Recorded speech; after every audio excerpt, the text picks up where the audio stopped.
2015 में हमारे विक्की भैया का पहला डेब्यू मूवी आया था, जिसकी राइटिंग, प्रेजेंटेशन एंड एक्टिंग काफी ज्यादा रियलिस्टिक एंड टॉप नॉच थी। मैं बात कर रहा हूँ मसान मूवी की, जिसकी कहानी में ज्यादा कुछ तो नहीं बट पैरेलली 2 प्रेम कहानियां चलती हैं। बट ये मूवी एक प्रेम कहानी से ज्यादा एक सोसाइटल रिप्रेजेंटेशन था। मसान मूवी अपनी कहानी में 2 अलग अलग तरह के पर्सपेक्टिव को एक्सप्लोर करती है। एक जातिवाद पर खेलती है तो दूसरी सेक्स बिफोर मैरिज को as a taboo in society दिखाती है एंड कैसे एक लड़की के इज्जत के नाम पे पुलिस वाला अपने जेबों को भरता है। और इस कहानी में हमें जो भी देखने को मिलता है उसमें कुछ भी गलत नहीं है।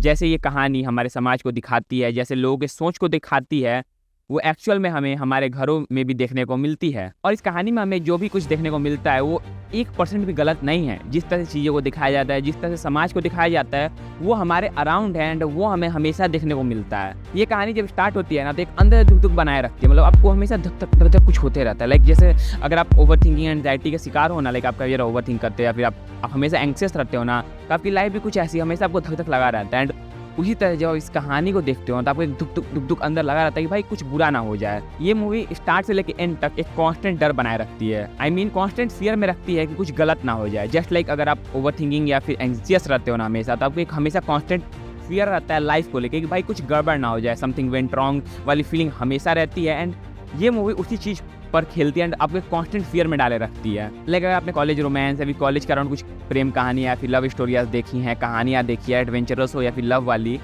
तो उसमें वो एक कांस्टेंट बैंटर नहीं रहता है। बट ये मूवी जिस तरह से लव बैंटर को दिखाती है, कॉलेज रोमांस वाले लव बैंटर को, वो काफ़ी ज़्यादा यूनिक था एंड काफ़ी हिट करता है आपको। एंड जिस तरह से विक्की भैया ये लाइनें बोलते हैं, साला ये दुख का खत्म नहीं होता बे। इस लाइन के बाद आप डेफिनेटली रो दोगे, क्योंकि जनरली मर्द रोता नहीं है, वो भी अपने हरामी दोस्त के सामने तो बिल्कुल भी नहीं, क्योंकि ये वही दोस्त हैं जो कि 10 दिन बाद तुम्हें इसी रोने पर मजाक उड़ाएंगे। बाकी अगर कहानी के फ्लॉ की बात करें तो मुझे जो कहानी में कैरेक्टर्स दिखाए गए उनके पीछे जो कनेक्शन था, जो लव बैंटर था, वो वीक पड़ता है।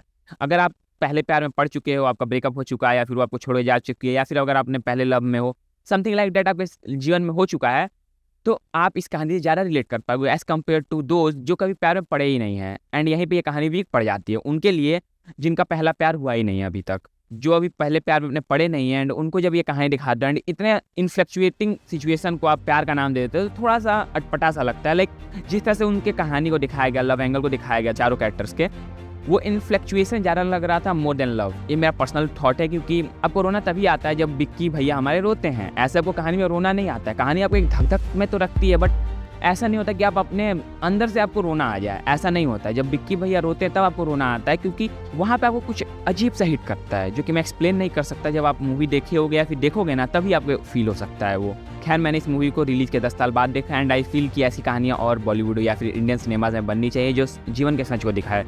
क्योंकि किसी के मरने से यार जीवन नहीं थमता है। आपको खाने के लिए खाना चाहिए, जिसके लिए आपको पैसे चाहिए, पहने हो कपड़े चाहिए, उसके लिए पैसे चाहिए। हाँ, मैं मानता हूँ कुछ पल के लिए जीवन थम सा जाता है, आप रियलिटी ऑफ लाइफ के बारे में सोचने लगते हो, अपने बिहेवियर को क्वेश्चन करने लगते हो, बट एट द एंड आप फिर उसी झूठ के पीछे भागने लगते हो।